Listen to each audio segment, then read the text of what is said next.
시청자 여러분 안녕하십니까? 뉴스9 윤정호입니다.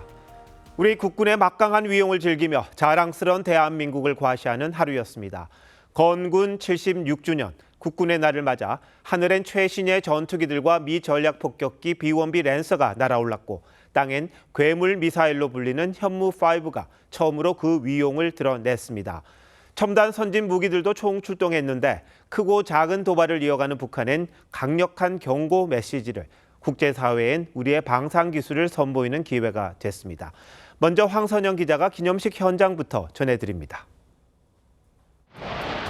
공군 주력 F-15K가 긴급 출격하고 킬체인의 핵심인 F-35A 스텔스기가 시속 800km로 상공을 가릅니다. 특수부대 침투용 수송기 MC-130K가 건군 76주년을 맞아 플레어 76발을 발사한 뒤 특전 요원들이 동시에 뛰어내립니다. 육군 특전사 요원들이 과감하게 항공기를 이탈하고 있습니다. 수직으로 오르는 노즈업 기술을 선보인 차세대 공격 헬기를 필두로 아파치와 수리온 등 전투 헬기 76대가 고난도 기동을 선보였고 지상에선 장거리 지대공 유도 미사일 LSAM 등 한국형 삼축 체계의 핵심 자산들이 대거 등장했습니다. 대테러 작전용 다족 고행 로봇과 드론을 비롯한 유무인 첨단 전력들까지 세계 최고 수준 K 방산의 진가를 과시했습니다. 윤석열 대통령은 북한을 향해 오직 권력 세습만 추구하며 저열한 도발을 자행한다고 경고했습니다. 만약 북한이 핵무기 사용을 기도한다면 그날이 바로 북한 정권 종말의 날이 될 것입니다. 윤 대통령은 오늘 창설된 전략사령부 부대기를 직접 수여했는데 북한 핵공격에 대응한 전략자산의 총괄 지휘를 맡게 됩니다. 오늘 기념식엔 병력 5,300여 명과 장비 340여 대가 참가했고 국민참관단 5,100여 명이 함께했습니다. TV조선 황선영입니다. 오늘 가장 눈길을 끈 무기는 세계 최대인 8톤 탄두를 장착한 현무5입니다. 단 한 발로 지하 100m 아래 벙커나 갱도를 초토화할 수 있어 북한에겐 공포의 대상일 수밖에 없습니다. 국군의 날 처음으로 서울 상공했던 미 전략 폭격기 B-1B 랜서까지 이어서 차정승 기자가 보도합니다. 지상부대 행렬 맨 끝으로 현무5 발사대 차량이 육중한 모습을 드러냅니다. 현무5는 최대 8톤에 이르는 탄두를 탑재할 수 있어 전술에게 버금가는 무기로 손꼽힙니다. 미국이 자랑하는 세계 최강 벙커버스터 MOP는 지하 150m까지 초토화할 수 있는데 현무5는 그보다 빠른 마하 5 이상의 속도로 낙하해 위력이 더 강한 걸로 알려졌습니다. 이제 이스라엘 공군이 한 48발 정도의 벙커버스터 탄을 썼습니다. 근데 지금 현무5 같은 경우에는 한 발이면 그 정도의 위력을 발휘할 수 있습니다. 발사대의 안정성을 확보하기 위해 발사 후 공중에서 점화되는 콜드런치 방식이 적용됐고 역시 처음 공개된 구축 18륜의 발사 차량은 개걸음처럼 모든 바퀴를 45도 각도로 꺾는 측면 기동을 선보였습니다. 현무5는 단거리 탄도미사일이지만 탄두 중량을 줄일 경우 중거리 탄도미사일 IRBM급 성능을 발휘하게 됩니다. 미 전략폭격기 B-1B 랜서도 국군의 날 행사에 처음 등장했습니다. 폭탄 60톤을 싣고 괌을 이륙해 2시간 남짓이면 평양까지 도달할 수 있습니다. 미 본토에서 이륙한 미 전략폭격기 B-1이 F-15K의 호위를 받으며 진입하겠습니다. 북한은 미국의 허세성 무력 시위에 상응 행동을 취할 것이라며 예민한 반응을 보였습니다. TV조선 차정승입니다. 서울공항에서 열린 기념식에 이어 광화문 광장에선 시가 행진이 2년 연속 펼쳐졌습니다. 지난해엔 궂은 날씨 때문에 뜨지 못했던 전투기와 헬기들이 화려한 도심 에어쇼를 연출했고 74년 전에 구입할 서울 수복을 재현하며 대형 태극기를 하늘 높이 띄우는 퍼포먼스가 피날레를 장식했습니다. 홍현주 기자입니다. 이순신 장군이 지키는 광화문 광장 위로 특수비행팀 블랙이글스가 V자 모양으로 솟구쳐 날아오릅니다. KF-16과 F-35A 등 전투기 20대가 형형색색의 연막을 내뿜으며 상공을 가로지릅니다. 광화문 빌딩 숲 사이에선 현존 최고 공격 헬기인 아파치 편대가 제자리에서 비행하는 일명 호버링을 선보입니다. 지상에선 전차와 장갑차들이 잇따라 위용을 드러냈는데 특히 올해는 이를 운용하는 장병 가족들이 함께 탑승해 시민들에게 인사했습니다. 소대장으로서 최선을 다하고 있는 남편의 모습을 보게 되어 행복해하는 가족의 모습입니다. 북한 목함질의 도발로 2다리를 잃은 하재헌 중사 등 호국 영웅과 유족 8명은 처음으로 카퍼레이드를 했습니다. 각 군을 대표하는 장병들에 이어 한미동맹의 상징인 미 2사단 스트라이크 여단도 행진에 참여했습니다. 16명이 나눠들은 대형 태극기는 광화문에 도착한 뒤 풍선에 매달려 하늘로 떠올랐는데 1950년 9월 해병대가 북한에 빼앗긴 서울을 수복하고 중앙청에 걸려있던 인공기를 내린 뒤 태극기를 건 모습을 재현한 겁니다. 국군 통수권자로서 국군 장병 여러분을 무한히 신뢰하며 국민과 함께 힘껏 응원하겠습니다. 국군의 날 시가 행진이 2년 연속 열린 건 1984년 이후 40년 만입니다. 이후 정권이 바뀔 때마다 5년 주기로 실시됐는데 문재인 정부 시절엔 한 차례도 없었습니다. TV조선 홍현주입니다. 오늘은 축제의 날이었습니다. 서울 도심엔 가족 단위 인파도 많았습니다. 임시 공휴일에 시가 행진을 보려는 시민들이 몰린 건데 광화문을 달리는 전차, 거대한 위용을 자랑하는 괴물 미사일, 고개 비행을 하는 전투기를 보며 엄지를 치켜 세웠습니다. 신유만 기자가 시민들의 목소리 들어봤습니다. 전차가 지나가는 세종대로 양옆이 인파로 가득 찼습니다. 아빠 어깨 위에 목마탄 어린이들은 초롱초롱한 눈빛으로 우리 군의 행렬을 지켜봅니다. 특히 탱크가 제일 멋있었습니다. 전투기 보니까 어땠어요? 아주 멋있고 저희 나라가 자랑스러웠습니다. 외국인 관광객들도 쉽게 못 볼 광경이라며 신기해했습니다. Well, it was amazing. It was something we've never seen before. All the Korean flags waved and the feeling of togetherness. 대미를 장식하는 블랙 이글스의 고개 비행이 시작되자 분위기는 최고조로 치달았습니다. 시민들은 시가 행진이 끝난 뒤 세종대로로 쏟아져 나와 사진을 찍으며 즐거운 시간을 만끽했습니다. 군복무 시절을 회상하며 달라진 우리 군의 모습에 새삼 감탄하기도 합니다.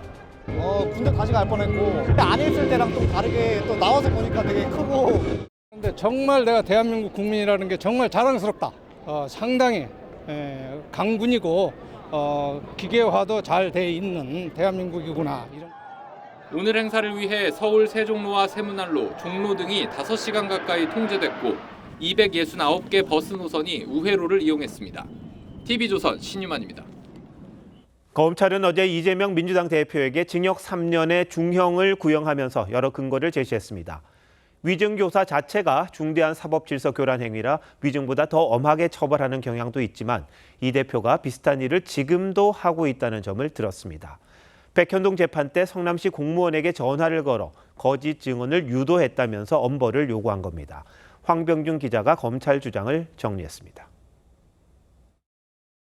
검찰은 이재명 대표가 김진성 전 성남시장 비서실장에게 허위 사실을 증언하도록 요구했다며 수험생에게 미리 답안지를 주는 것과 같이 100% 완벽한 위증교사라고 했습니다. 핵심은 김 비서관이 좀 도와줬으면 하는 거는 KBS하고 시장님 측이 이 문제에 대해서 많이 상의했고 가능하면 도감이 있었다는 얘기를 해주면 제일 좋죠. 대법원 양형기준상 최고 형량인 징역 3년을 구형한 검찰은 이 대표가 재판받는 동안에도 사법질서를 교란하는 행위를 계속했다고 했습니다. 재판 중인 백현동 특혜 의혹 사건을 예로 들며 이 대표가 주요 참고인인 성남시 과장 등 실무자에게 전화해 허위 주장을 내세우는 등 유사한 증거인멸 행태를 반복하고 있다고 한 겁니다. 현재도 증거인멸에 매번 측근들을 동원하고 있다며 전혀 자숙하는 태도를 보이지 않는다고도 했습니다. 검찰은 또 이 대표가 김진성 전 성남시장 비서실장에게 거짓 주장을 반복 주입해 재판에서 위증이 받아들여진 점도 중형 구형의 이유로 꼽았습니다. 어제 재판에서 김 씨는 죄를 인정하고 반성한다며 선처를 호소했지만 검찰은 김 씨에게 징역 10개월을 구형했습니다. TV조선 황병준입니다. 이재명 대표는 검찰의 주장에 여론전으로 대응했습니다. 30분 분량인 위증교사 사건 녹취 파일 전체를 자신의 SNS에 공유하며 위증교사가 맞는지 판단해보라고 했습니다.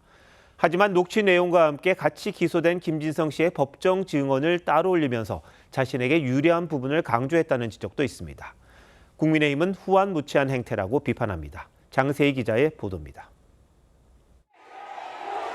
민주당 이재명 대표가 김병량 전 성남시장의 수행비서였던 김진성 씨와의 통화 녹취를 자신의 SNS에 올렸습니다. 직접 듣고 위증교사인지 판단해보라며 30분 분량 녹음 파일 전체를 공유한 겁니다. 이 대표는 세월도 지났으니 사실을 있는 대로 얘기해달라는 등의 녹취 내용을 따로 올렸고 이재명을 주범으로 몰자는 얘기는 없었다는 김 씨의 법정 증언도 인용하며 위증교사는 없었다고 주장했습니다. 검찰이 위증교사와 모순되는 말들을 고의로 삭제해 없는 죄를 만들었다는 겁니다. 국민과 역사의 심판도 반드시 뒤따른다는 것을 이 나라 역사 최악의 정치 검사들은 깨우쳐야 될 겁니다. 하지만 김 씨가 지난 2월 법정에서 이 대표의 부탁으로 위증을 했다고 진술한 내용이나 이 대표가 녹취에서 김 씨에게 그런 얘기를 들었다고 해주면 되지라고 말한 부분처럼 불리한 내용은 별도 정리한 내용에 포함시키지 않았습니다. 민주당은 내일 검사 탄핵 2차 청문회를 여는 데 이어 법사위 소위에 넘어가 있는 소위 법 왜곡죄 처리에도 속도를 낼 계획입니다. 이 대표 지지자들은 공직선거법 사건 담당 재판부에 무죄 탄원서 보내기 운동을 벌이고 있습니다. 국민의힘은 이 대표를 향해 후안무치한 행태를 당장 멈춰야 한다고 지적했습니다. TV조선 장세희입니다. 야당은 천막 농성을 이틀 때 이어가면서 여권에 대한 압박 강도를 높이고 있습니다. 특히 윤석열 대통령이 내일 김건희 여사 특검법 등에 대한 거부권을 행사할 가능성이 크기 때문에 미리 특검 수용을 강조하며 선전전을 펼쳤습니다. 아직은 개인 차원이긴 하지만 대통령 탄핵에 대한 유혹 여전해 보입니다. 최홍국 기자가 보도합니다. 국회 본청 앞에 특검을 거부하면 공범이란 현수막이 걸려 있고 민주당 의원들이 윤석열 대통령을 향해 김건희 특검법과 해병대원 특검법 수용을 촉구합니다. 특검 거부는 민심 거부. 대통령은 특검을 수용하라. 수용하라. 수용하라. 수용하라. 민주당 등 야호당은 어제 저녁부터 이틀째 국회 천막 농성을 이어가고 있습니다. 윤 대통령이 내일 제2요구된 법안들에 대한 거부권을 행사할 걸로 보이는 가운데 4일 본회의에서 재표결에 나설 때까지 농성을 계속할 계획입니다. 역사의 죄인이 되기 싫으면 특검법 가결에 동참해 주시기 바랍니다. 지난 주말 국회에서 열린 탄핵의 밤 행사를 주선해 논란을 빚은 강득구 의원은 윤 대통령이 김 여사 특검법을 재차 거부하는 등 국정 기조를 바꾸지 않으면 탄핵 행사를 다시 주선할 수 있다고 주장했습니다. 적어도 윤석열 대통령이 입장이 바뀌지 않는 한 저는 함께 할 수밖에 없다. 민주당은 탄핵 관련 행사는 개별 의원의 판단이라며 선을 긋고 있지만 사실상 방관하고 있다는 게 여당 시각이어서 신경전은 계속될 전망입니다. TV조선 최원국입니다. 야당의 공세에 여권은 단일 대우를 만들려고 애쓰고 있습니다. 윤 대통령은 내일 국민의힘 원내 지도부와 국회 상임위원장, 상임위 간사를 대통령실로 초청해 만찬을 갖습니다. 국정감사를 앞두고 결속을 강화하려는 건데 김건희 여사 관련 해법은 마땅치가 않아 고민이 많습니다. 한송은 기자입니다. 대통령이 당 지도부와 회동한 지 여드레 만인 내일 원내 지도부와 상임위원장, 상임위 간사들과 만찬을 합니다. 대통령실은 다음 주 시작되는 국감을 앞두고 대통령이 당을 격려하는 통상적 행사라고 강조했지만 이르면 4일로 예상되는 김건희 여사 특검법 재표결과 연결짓는 시각이 적지 않습니다. 최근 대통령실 관계자들은 개별적으로 의원들에게 특검법의 부결 당위성을 설명해 온 것으로 전해졌습니다. 당내에선 재표결하더라도 이탈표가 나올 가능성은 낮다고 보는 시각이 우세합니다. 대통령 탄핵으로 가기 위한 그 과정을 검사법이라고 저희가 판단하고 있기 때문에 찬성한다거나 이런 의원들이 과연 얼마나 있을까요? 다만 친한동훈계를 중심으론 반복되는 야당의 특검 공세를 방어하기 위해선 김 여사의 직접 사과가 필요하다는 주장이 나오고 있습니다. 수사나 특검은 아니다 할지라도 사과든 아니면 다른 어떤 방법으로든 정치적으로 해결할 필요성은 있다고 생각합니다. 저는 빠를수록 좋다고 생각합니다. 이제 지금 당사자만 남은 거고 그러니까 좀 진솔한 사과를 한 것이 곧 시작될 국정감사에서 김 여사 문제에 대한 야당의 파상 공세가 예상되는 만큼 해법 마련을 둘러싼 논란도 불가피할 전망입니다. TV조선 한송원입니다. 이재명 대표가 받고 있는 4개의 재판 중에 2개가 이제 마무리가 되고 있습니다. 1심 선고 초읽기에 들어갔는데요. 사법 리스크를 둘러싼 여야 셈법, 그러면서 더 복잡해지고 있습니다. 관련한 정치권의 움직임과 전망, 정치부 김아린 반장에게 좀 물어보도록 하겠습니다. 자, 김 기자, 어제 봤지만 이 대표가 구형이 나온 위증 교사 사건 녹취를 직접 올렸습니다. 이건 좀 이례적인가요? 네, 이 대표가 위증교사 사건과 관련해서 직접 이렇게 녹취를 올린 것도, 그리고 기소 내용과 녹취를 비교하는 장문의 글을 올린 것도 이번이 처음입니다. 하지만 앞서 보셨듯이 김병량 전 시장의 수행비서 김진성 씨가 이 대표의 부탁으로 위증했다고 진술한 내용은 넣지 않았고요. 또 김 씨가 해당 진술을 한 지난 2월 재판을 전후에서도 해당 사건과 관련한 글을 올린 적은 없었습니다. 자, 그럼 어제 구형을 하니까 이렇게 적극적으로 나섰다, 이렇게 봐야 하는 겁니까? 네, 그렇습니다. 이 대표는 공직선거법 위반과 그리고 위증교사 혐의로 각각 2년과 3년 구형을 받았고요. 다음 달 열흘 간격을 두고 잇따라 1심 선고가 예정돼 있죠. 사법 리스크가 목전에 다가오니까 지지층에게 자신의 주장을 좀 더 강조할 필요성을 느꼈을 것으로 보입니다. 또 유죄 판결이 나오더라도 불복하기 위한 대비 차원이라는 관측도 있습니다. 유죄가 인정돼도 그걸 인정하지 않겠다, 뭐 이런 취지로 봐야겠군요. 자, 여권 상황 한번 보죠. 어제 이 시간에도 김 기자가 야권의 탄핵 위기론 이런 걸 이야기를 했었는데 소위 여권 위기설 계속되는 것 같습니다. 네, 이런 움직임은 크게 2개의 축으로 좀 볼 수가 있겠는데요. 야당은 내주 시작될 국정감사를 김건희 여사 국감으로 치르겠다고 벼르고 있습니다. 김 여사 관련 증인을 채택한 상임위만 해도 법사위와 행안위를 비롯해서 4곳이고요. 관련 증인, 참고인만 해도 70여 명에 달합니다. 면책 특권을 내세워서 폭로전에 나설 가능성도 있습니다. 자, 또 다른 한 축이 진보 성향 시민단체들의 장외 집회에 갔습니다. 네, 맞습니다. 노동과 농민단체들이 다음 달까지 거의 매주 집회를 여는 등 총궐기를 예고했는데요. 여권에선 국정감사에서 제기되는 각종 의혹들을 사유로 이들 단체가 장외 집회에서 정권 탄핵을 요구하면서 여론 형성에 나서려는 걸로 의심하고 있습니다. 자, 그런데 이런 위기설이 현실화할 가능성도 크다고 봐야 합니까?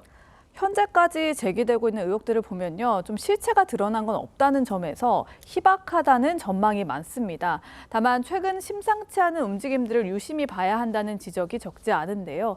김 여사와의 7시간 녹취와 공천 개입 의혹을 제기했던 한 인터넷 매체가 이번엔 대통령실 전 행정관이 지난 전당대회 기간 한동훈 대표를 정치적으로 공격하란 취지의 발언을 한 녹취를 공개해 논란이 됐습니다. 잘 기획해서 한 대표를 치면 김 여사가 좋아하겠다는 식의 내용인데요. 대통령실은 전 행정관이 김 여사를 직접 알 수 있는 위치가 아니라는 입장이고요. 당사자 역시 자신이 사주할 위치가 아니었다면서 부인하는 입장을 냈습니다. 그럼 왜 이런 전화를 했을까? 참 의아해하는 사람들이 많은 것 같습니다. 대통령실이 이렇게 보안의식도 희박하고 그런가, 이렇게 좀 비판하는 사람도 많은데, 이 녹취 공개는 결국 대통령실, 다시 말해서 윤석열 대통령과 한동훈 대표 간의 사이를 좀 갈라놓겠다, 이런 의도가 있어 보이잖아요. 근데 한 대표가 이례적으로 입장을 냈습니다. 예, 한 대표가 오늘 SNS를 통해서 국민과 당원들이 어떻게 보실지 부끄럽고 한심하다고 입장을 냈는데요. 해당 녹취에서 한 대표를 공격할 소재 중 하나로 자녀 문제가 거론된 게 영향을 미친 걸로 보입니다. 다만 여권 일각에선 한 대표가 해당 녹취에 대응하면서 이슈를 더 키웠다는 지적도 나옵니다. 여당에서는 이 대표 사법 리스크, 야당에서는 김건희 여사 리스크, 이런 것들을 계속 강조하다 보면 국정감사가 또 본래의 의미를 또 상실할 수밖에 없겠군요. 김 기자, 잘 들었습니다.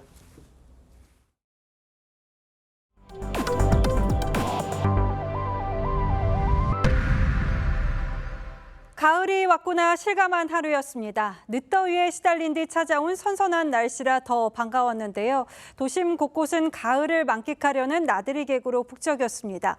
내일 또 한 번 날씨가 옷을 바꿔 입습니다. 서울이 10도까지 떨어지는 등 전국에서 가을 냄새가 한층 짙어지겠습니다. 조윤정 기자입니다. 주황 코스모스, 빨간 백일홍, 노란 국화, 알록달록 가을 꽃들이 호숫가 공원을 가득 메웠습니다. 분홍 솜사탕처럼 몽글몽글한 핑크뮬리 앞에 서면 사진을 안 찍을 수가 없습니다. 저기 뒤에 분수랑 좀 강이 잘 보여가지고 여기가 제일 예쁘게 잘 나오는 명소인 것 같아요. 모처럼 찾아온 선선한 날씨에 아이들도 야외에서 즐거운 시간을 보냈습니다. 아이들이 작은 다육이 이런 거 되게 보면서 귀여워하고 즐거워해서 또 재밌게 보내고 있습니다. 신나고 좋아요. 드넓은 공원을 가득 채운 억새풀이 가을바람에 살랑댑니다. 가을비가 멎고 하늘이 개자 저 멀리 북한산과 인왕산까지 선명합니다. 억새 보니까 완전 가을 온 것 같아요. 그리고 바람이 벌써 달라요. 예, 여름에 너무 더웠잖아요. 오늘 너무 행복합니다. 오늘 서울의 낮 최고 기온은 20.5도로 어제보다 8도나 뚝 떨어졌습니다. 당분간 한낮 기온은 25도 아래로 선선한 가을 날씨가 이어지겠습니다. TV조선 조윤정입니다. 국군의 날을 하루 앞둔 어젯밤 서울 어린이대공원에 폭발물을 설치했다는 괴전화가 걸려왔습니다. 경찰, 특공대 등이 수색을 벌였지만 폭발물은 발견되지 않았는데요. 경찰은 누가 왜 이런 전화를 했는지 수사를 벌이고 있습니다. 이나라 기자입니다. 어린이대공원에 출입 통제선이 쳐졌습니다. 경찰들이 들어서자 놀란 시민들이 발걸음을 멈춥니다. 어제 저녁 8시 반쯤 서울 광진구의 한 지구대에 어린이대공원에 폭발물을 설치했다는 전화가 걸려왔습니다. 해외 발신번호가 찍혀 있었고 목소리는 변조된 음성이었습니다. 일단 번호를 봤을 때는 001을 시작해가지고 해외 발신번호 그 유형을 띄고는 있어요. 경찰은 곧바로 시민들을 대피시킨 뒤 경찰 특공대를 투입해 어린이대공원을 샅샅이 뒤졌습니다. 밤사이 4차례에 걸친 수색에도 폭발물은 발견되지 않았습니다. 공원 출입은 오늘 오전 9시쯤 재개됐습니다. 놀라기도 하고 했는데 일단 나와서 확인을 해보니까 좀 많은 사람들도 있고 불안한 마음은 많이 해소된 것 같아요. 가급적이면은 이런 일이 있으면은 조금 염두를 하고 나오게 되는 것 같아요. 좀 불안하긴 하죠. 허위 신고에 따른 처벌 건수는 지난해 4,900여 건으로 2년 만에 29%나 늘었습니다. 경찰은 이번에도 허위 신고일 가능성에 무게를 두고 발신자 신원 파악에 나섰습니다. TV조선 이나라입니다. 나훈아, 임영웅 씨 같은 인기 가수의 공연 티켓은 광클 전쟁이라는 말을 낳을 정도로 구하기 어려운데요. 이 티켓을 컴퓨터 프로그램인 매크로를 통해서 사들인 뒤 몇십 배 비싼 값에 되판 안표상들이 적발됐습니다. 7만 원대 티켓을 235만 원에 팔기도 했습니다. 주유진 기자의 보도입니다. 그대 나의 친구야 비오는 하늘살이 되죠. 지난 5월 가수 임영웅 콘서트가 열린 상암 월드컵 경기장은 빈자리를 찾을 수 없습니다.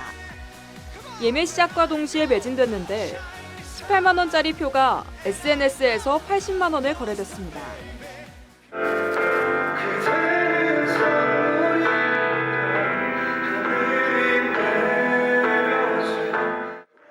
인기 배우 변우석 씨 팬미팅 한 표는 235만 원에 팔렸습니다. 정가 7만 원에 30배 정도입니다. PC방도 가고 하는데 매크로 하면은 노력한 사람들은 아무것도 아닌 게 되잖아요. 경찰이 인기 공연 티켓을 확보해 비싼 값에 팔아온 안표상 7명을 붙잡았습니다. 본인의 경기사실은 공연법이에요. 매크로를 이용한 티켓 구입을 금지하는 공연법 개정 6달 만에 첫 건겁니다. 이들은 PC가 자동적으로 명령을 수행하는 이른바 매크로 프로그램으로 10초도 안 되는 시간에 표를 싹쓸이했습니다. 한 20대 여성은 뮤지컬 티켓 300여 장을 되팔아 1억 원을 벌어들이기도 했습니다. 경찰은 티켓 예매처 연예 기획사 등과 함께 협의체를 만들어 안표 거래에 공동 대응해 나갈 계획입니다. TV조선 조유진입니다. 마을버스를 훔쳐 통일대교를 건너려던 남성이 붙잡혔습니다. 남성은 10여 년 전 탈북했는데 형편이 어려워서 북한으로 돌아가려 했다고 진술했습니다. 노도일 기자입니다. 야심한 새벽 통일대교 인근의 한 주유소. 주차된 마을버스들 사이로 한 남성이 이곳저곳을 다니며 버스 문을 열어보려 합니다. 잠시 후 뒤편에 있는 버스 한 대가 시동이 걸리더니 주유소를 떠납니다. 오늘 새벽 1시쯤 한 30대 남성이 마을버스를 훔쳐 달아나 파주 통일대교로 향했습니다. 남성은 버스를 막아서는 군부대 초병의 제지를 무시한 채 바리게이트를 들이받았습니다. 결국 남성은 현장에서 체포돼 경찰에 인계됐고 10여 년 전 탈북해 서울에서 거주 중인 것으로 파악됐습니다. 경찰 조사에서 남성은 당시 마을버스 한 대가 문이 열려 있고 안에 차량 열쇠도 꽂혀 있길래 우발적으로 몰고 갔다고 진술했습니다. 또 남성은 생활고 때문에 북한으로 돌아가고 싶었다고 말했는데 실제 형편이 좋지 않아 미납한 벌금도 있는 것으로 전해졌습니다. 경찰은 남성에게 국가보안법 위반 혐의를 적용할지 검토 중입니다. TV조선 노도일입니다. 배추에 이어 깻잎과 상추, 오이, 고추 등 거의 모든 채소 가격이 껑충 뛰었습니다. 폭염에 버텨내지 못한 채소 가격이 줄줄이 오르고 있는 건데 깻잎은 한 장에 100원에 달할 정도입니다. 다음 달 김장철을 앞두고 배추값 걱정도 큰데 대형마트에서는 절임 배추 사전 예약이 시작됐습니다. 윤수영 기자입니다. 서울의 한 대형마트 채소 코너. 상추와 깻잎 등 잎사귀 채소를 고르던 시민들이 살까 말까를 망설입니다. 깻잎 가격이 사상 최고 수준으로 높아진 탓입니다. 깻잎 100g의 평균 소매 가격은 지난달 기준 3,514원으로 작년보다 13% 올랐고 한 장에 100원꼴입니다. 올여름 폭염 탓에 출하량이 줄어든 다른 채소들도 마찬가지. 지난해 이맘때와 비교했을 때 상추 가격은 46% 올랐고 오이는 16%, 고추는 15% 가격이 뛰었습니다. 야채가 비싸니까 그래도 좀 싼 게 있나 하고 지금 뒤져보고 있는 거예요. 많이 올랐다고 보세요? 몇 배는 되는 것 같아요. 지난해와 비교해 55%나 오른 배추 가격은 요지부동입니다. 정부가 중국산 배추 물량을 확보했지만 바로 시장에 푼 것은 아니어서 아직 배추값에 영향을 주지는 못하고 있습니다. 한 대형마트는 김장철을 앞두고 작년과 같은 가격대로 김장용 절임 배추 사전 예약을 받기 시작했습니다. 배추 그냥 원물 가격이 너무 높은지라 그 20kg 사다 보면 조금 고객들이 사지 않을까. 다른 대형마트들도 절임 배추 사전 예약을 앞두고 있어 김장철을 앞두고 배추 물량 확보전이 벌어지고 있습니다. TV조선 윤수영입니다. 글로벌 투자은행 모건 스탠리가 내놓은 반도체 겨울론이 보기 좋게 빗나갔습니다. 우리나라 반도체의 지난달 수출액이 136억 달러로 역대 최고 실적을 경신했습니다. 올해 역대 최대 수출 실적을 세울 거라는 기대감도 높아집니다만 변수가 있습니다. 한 달여 앞으로 다가온 미국 대선과 중동 전쟁 확전 등이 꼽히는데요. 반도체 겨울론이 완전히 힘을 잃었다고 볼 수 있을지 장혁수 기자가 분석했습니다. 인공지능 거품, 반도체 겨울 등 최근 비관적 전망이 컸던 반도체 산업. 하지만 IT 신제품 출시와 빅테크 기업들의 AI 신규 투자가 이어지며 지난달 우리 반도체 수출은 작년보다 37.1% 증가한 136억 달러를 기록했습니다. 월간 사상 최대 실적입니다. 역대 최대 수출액을 기록했고요. 반도체 수출이 11개월 연속 플러스를 기록했습니다. 주력 품목의 수출이 늘면서 지난달 우리나라 전체 수출액은 1년 전보다 7.5% 증가한 588억 달러, 무역 수지는 66억 달러 흑자를 나타냈습니다. 반도체와 무선통신기기 수요가 늘면서 최대 수출 시장인 중국에선 우리나라 수출액이 117억 달러에 달했고 대미 수출액도 역대 9월 중 가장 높은 104억 달러로 집계됐습니다. 자동차와 선박, 바이오 헬스 등의 품목은 고루 증가세를 보였습니다. 내수 부진 장기화로 우려가 높아지는 상황에서 12개월 연속 수출 플러스 흐름을 이어간 건데 수출 호조세는 연말까지 유지될 거란 분석이 나옵니다. 미국의 금리 인하 등 대외 여건이 지정학적 이슈에도 불구하고 나쁘지는 않은 상황이라서 호조세가 연말까지는 좀 이어질 것 같고. 반도체 호황이 재확인되면서 올해 우리나라 수출이 사상 최고치를 달성할 수 있을 거란 기대감도 커지고 있습니다. TV조선 장혁수입니다. 인공지능 AI 기술이 건설 현장에서도 제 몫을 해내고 있습니다. 사람의 눈이 닿지 않는 곳의 하자를 찾아내는가 하면은 건설 현장에서 쓰는 은어도 척척 알아들었는데요. 서영일 기자가 취재했습니다. 로봇개가 좁은 콘크리트 벽 사이로 성큼성큼 걸어가더니 벽에 붙은 QR코드를 읽어내립니다. 공사 진행률과 하자 여부, 자재 수량을 확인하는 겁니다. 사람이 직접 확인하기 어려운 위험 구간이나 밀폐된 공간 점검 등을 대신해서 안전 재발생도 크게 줄일 수 있을 것으로 기대됩니다. 드론 한 대가 높이 떠올라 아파트 외벽을 살펴봅니다. 이내 미세한 균열을 찾아내 실시간으로 화면을 전송합니다.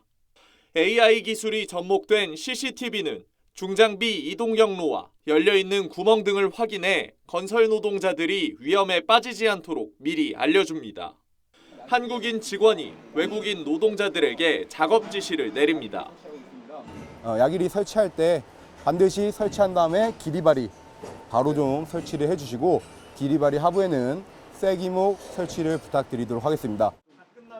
외국인 노동자들은 AI 번역기를 통해 일반인도 이해하기 힘든 건설 현장 은어까지 쉽게 알아듣습니다.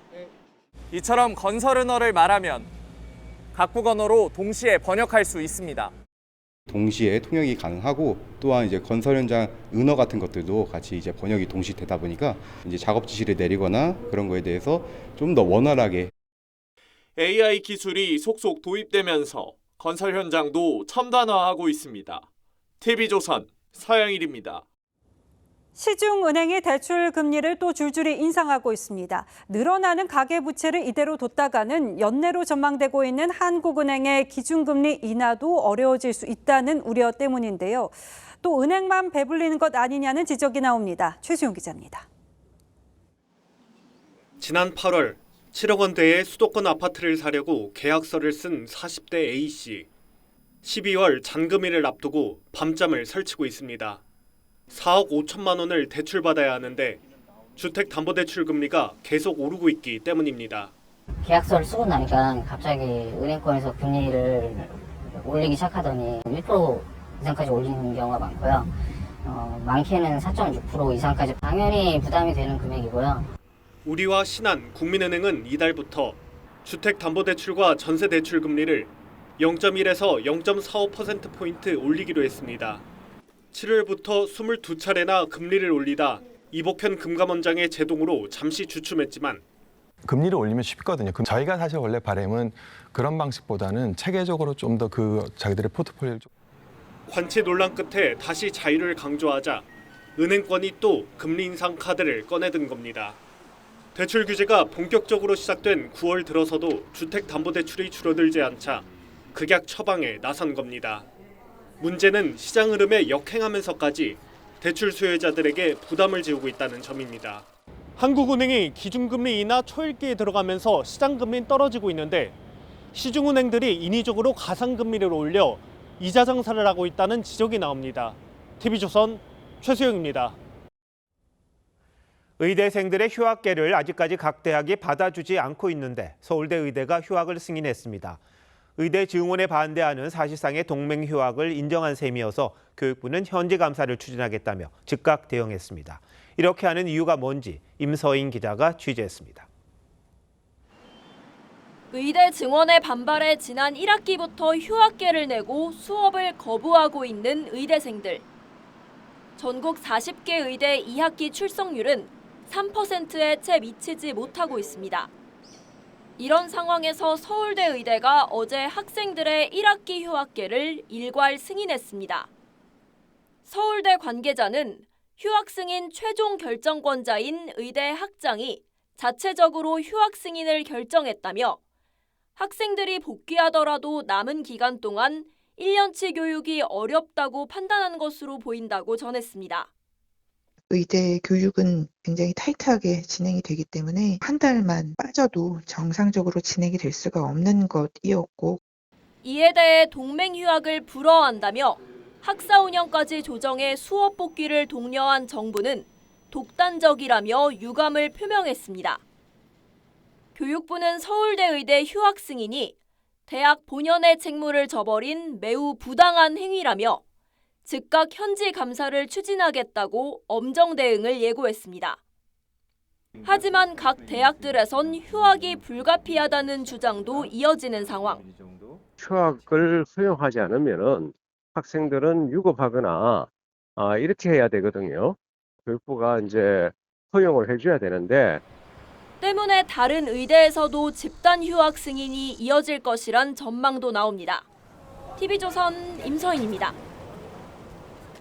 대한한의사협회가 의사 부족 문제 해결에 기여하겠다며 한의사를 추가로 교육해 의사 면허를 주자고 제안했습니다. 당연히 의사들은 강하게 반발하겠죠. 그런데 추가 교육으로 한의사에게 의사 면허 발급이 가능할지 한번 따져보겠습니다. 김자민 기자, 한의사들을 얼마나 어떻게 교육해서 의사 면허를 주자는 겁니까? 네, 한의사들이 제안한 추가 교육 기간은 2년입니다. 2년이면 필수 의료 과목을 수료하고 공공의료기관에서 충분히 일할 수 있다고 보는 건데요. 한의대와 의대의 교육 커리큘럼이 75%가량 유사하다는 게 가장 큰 이유입니다. 한의사협회는 의대와 한의대가 모두 있는 5개 대학에서 연간 최대 500명의 한의사를 뽑아 2년 교육한 뒤 국가시험을 거쳐 의사 면허를 주면 의사 수급난을 빠르게 해결할 수 있다고 주장합니다. 자, 그런데 한의사협회의 주장대로 이 의대, 한의대 교육 커리큘럼이 정말 비슷한 건가요? 네, 의대와 한의대는 똑같이 6년을 공부합니다. 한의대 예과에선 화학, 해부학 등을 비롯해 의대 예과와 같이 인체 위주로 공부합니다. 본과에선 치료법 위주로 교육이 이뤄지면 방향성이 좀 달라지지만 양방생리학, 양방병리학 등을 전공 필수로 듣습니다. 기초의학, 의생명과학이라고 저희는 표현을 하는데 해부학이나 생리학, 생화학, 병리학 이런 건 다 똑같이 배운다는 얘기인 거죠. 본산, 본사 과정 정도 실습, 양방에 대한 임상 과목이라든가 실습을 곁들인다면은 충분히 의사로서 활동을 할 수 있는 기반. 의사들도 의대와 한의사들의 커리큘럼이 같다고 인정합니까? 네, 의료정책연구원이 올 6월 한의대 교육 과정을 분석했는데요. 한의대 강의에 포함된 의대 강의 내용은 27.9%에 불과하다고 봤습니다.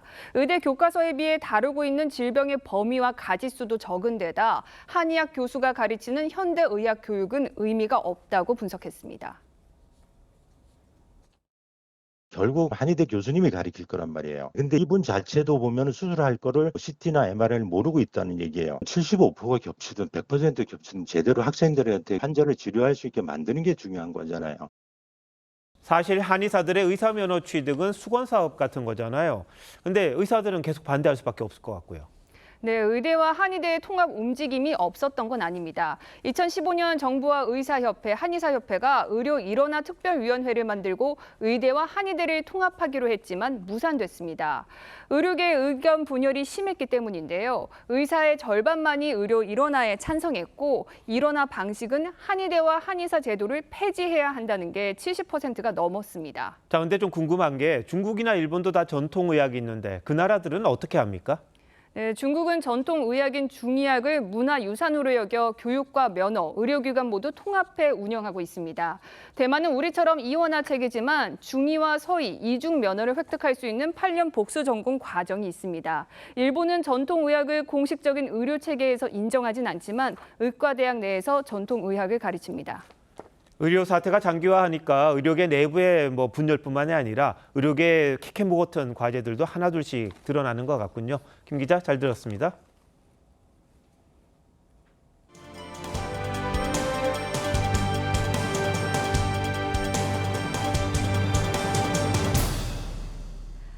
이스라엘군이 18년 만에 레바논 남부 국경을 넘는 지상작전을 개시했습니다. 이스라엘이 국제사회 만료에도 지상전에 돌입하면서 중동 내 확전 위기가 최고조로 치닫고 있습니다. 변지영 기자입니다.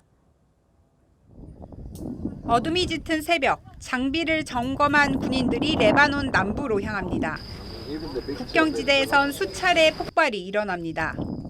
이스라엘군이 레바논 무장정파 헤즈볼라를 겨냥해 지상전을 시작했습니다.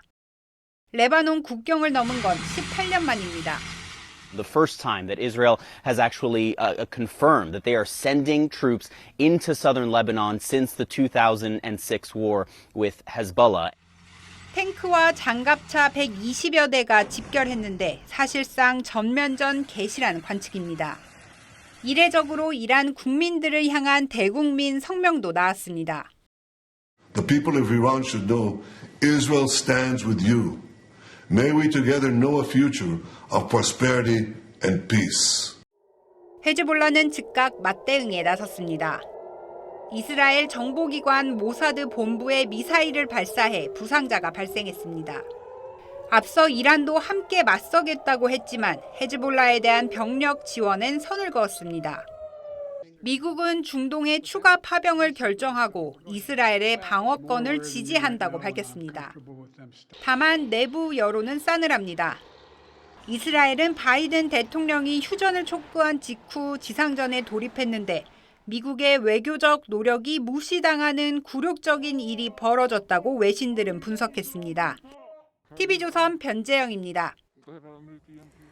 한 달여 앞으로 다가온 미국 대선 소식으로 이어갑니다. 한국 시간 내일 오전 민주당 월즈와 공화당 벤스 부통령 후보 간 처음이자 마지막 TV토론이 열립니다.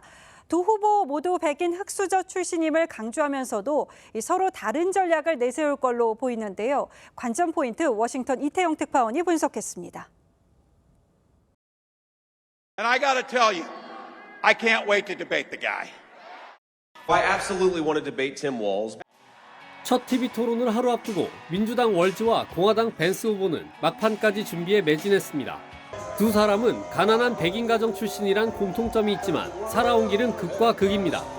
명문대 졸업 후 벤처 사업가를 거친 벤스 후보가 개천에서 용난 경우라면 월즈는 24년간 군 복무 후 교사와 축구 코치 등을 지내 친근한 아저씨로 통합니다. 이 때문에 상대의 경력을 겨냥해 공방을 벌여왔습니다. Tim Walz's record is a joke.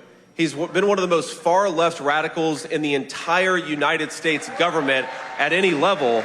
These guys are creepy and yes, just weird as hell. That's what you see. That's what you see.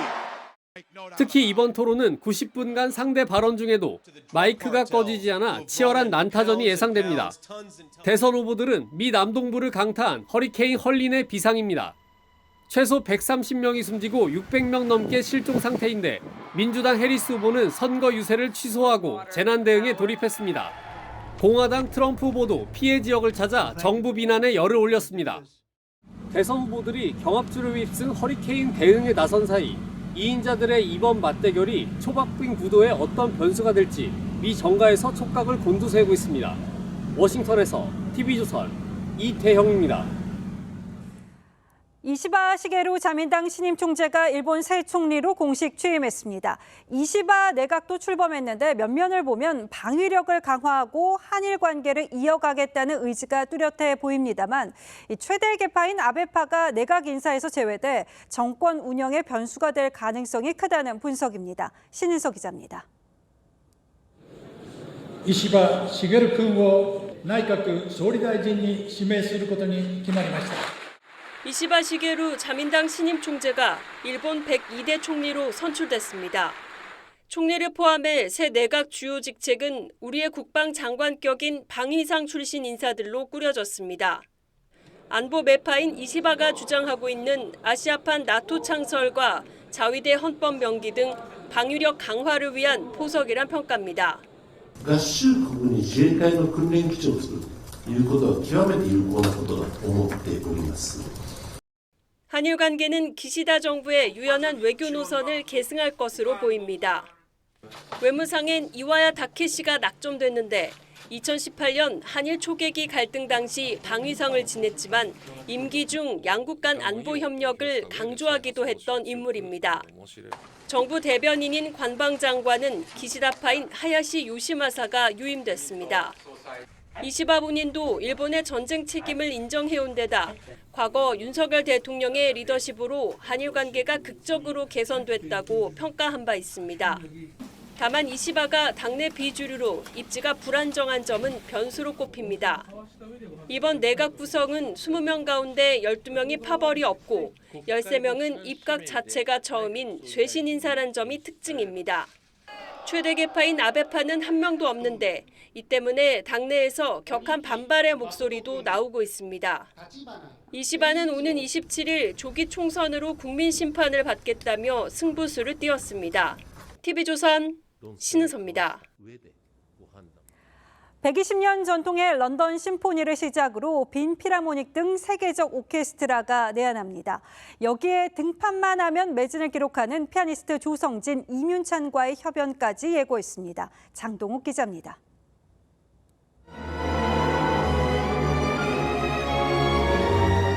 영국을 대표하는 명문 교향악단 120년 역사의 런던 심포니 오케스트라가 4차례 공연으로 국내 관객들을 찾습니다. 새 상임 지휘자로 임명된 안토니오 파파노의 지휘 아래 중국 출신의 스타 피아니스트 유자왕과 손발을 맞춰 말러의 교향곡 1번 거인, 생상스 교향곡 등 풍성한 레퍼토리로 관객들을 만납니다. 세계 최정상 교향악단인 빈 피라모닉도 4년 연속으로 방한합니다. 스타 피아니스트 조성진과 협연해 베토벤 피아노 협주곡 3번 등 풍성한 선율을 들려줄 예정입니다. 조성진은 11월엔 바이에른 방송교향악단과도 아시아 투어 단독 협연자로 호흡을 맞춥니다. 조성진의 뒤를 잇는 슈퍼스타 이윤찬은 도이치 캄머 피라모닉과 함께 국내 관객들을 찾고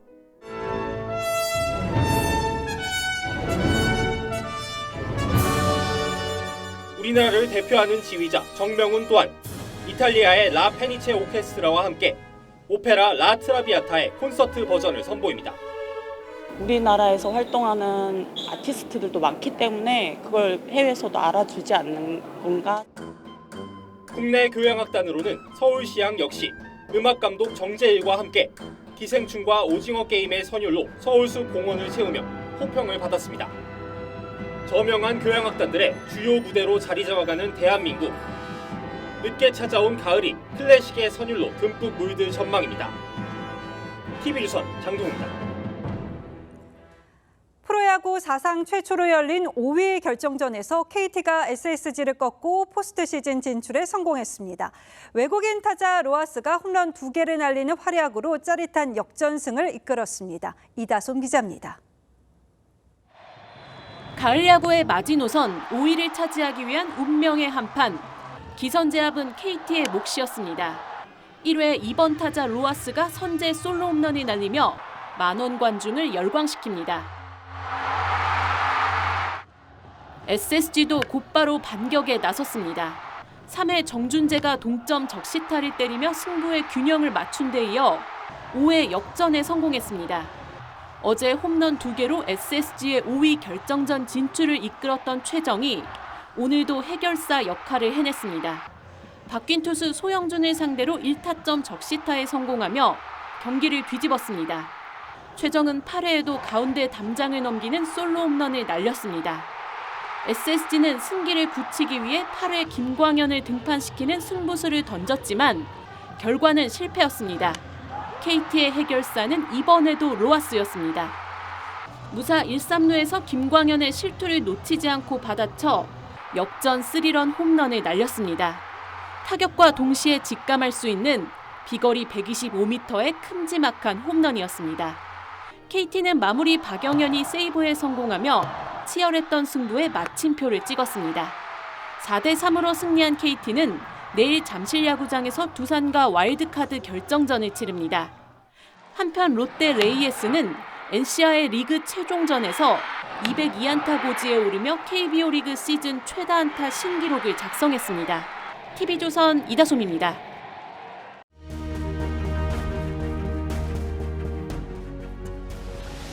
Many are far bigger. 포르투갈 나자레 해변에 세계에서 가장 크고 거친 파도가 몰아칩니다. 깊고 긴 해저 협곡이 파도를 30m까지 밀어올립니다. 내노라 하는 서퍼들이 목숨을 내놓고 도전하죠. 영화 폭풍 속으로도 그런 젊음들의 얘기입니다. What's he searching for? The ride. The ultimate ride. Guy's even crazier than you, Johnny. 이 영화도 영화 제목이 포인트 브레이크입니다. 파도가 해안에 비스듬히 밀려와 뒤집히고 부서지기 시작하는 순간을 뜻하죠.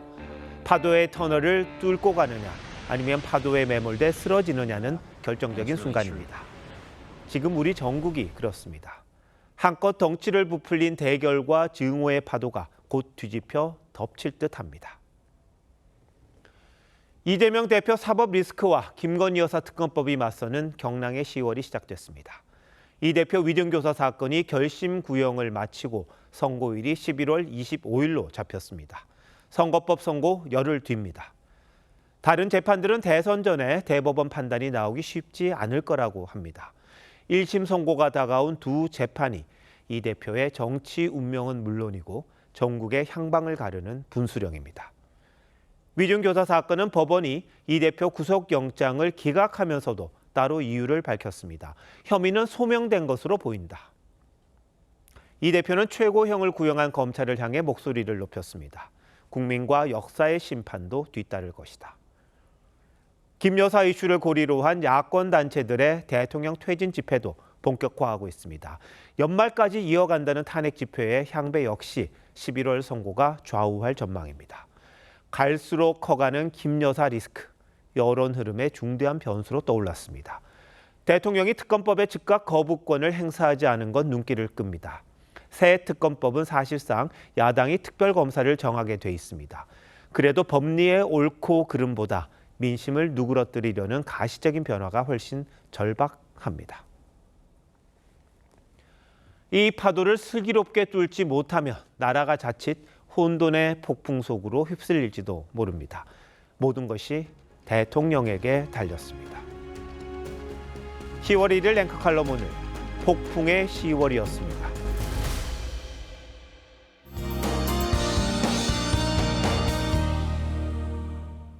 들쑥날쑥한 기온 변화에 건강 조심하셔야겠습니다. 오늘은 낮 기온이 급격하게 낮아졌다면 내일은 서울을 기준으로 아침 기온이 10도 안팎까지 뚝 떨어지겠고요. 대관령은 5도 선에 그치겠습니다.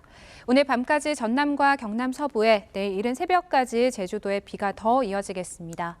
내일 중부지방은 대체로 맑겠고 동해안을 중심으로 비가 조금 내리겠습니다. 내일까지 전국 대부분 지역에 바람이 강하게 불겠습니다. 내일 아침 춘천이 9도, 안동 11도로 출발하겠습니다. 한낮에는 서울이 20도로 오늘과 비슷하겠고 내일은 남부지방도 20도 안팎에 그치겠습니다. 태풍 끄라톤이 중국 쪽으로 방향을 틀 것으로 예상되면서 우리나라에 직접 영향을 줄 가능성은 낮아졌습니다. 다만 태풍의 간접 영향으로 주 후반 영동과 남부지방 제주도에 비가 내리겠습니다. 날씨였습니다. 10월 1일 화요일 뉴스9 마칩니다. 시청해주신 여러분 고맙습니다.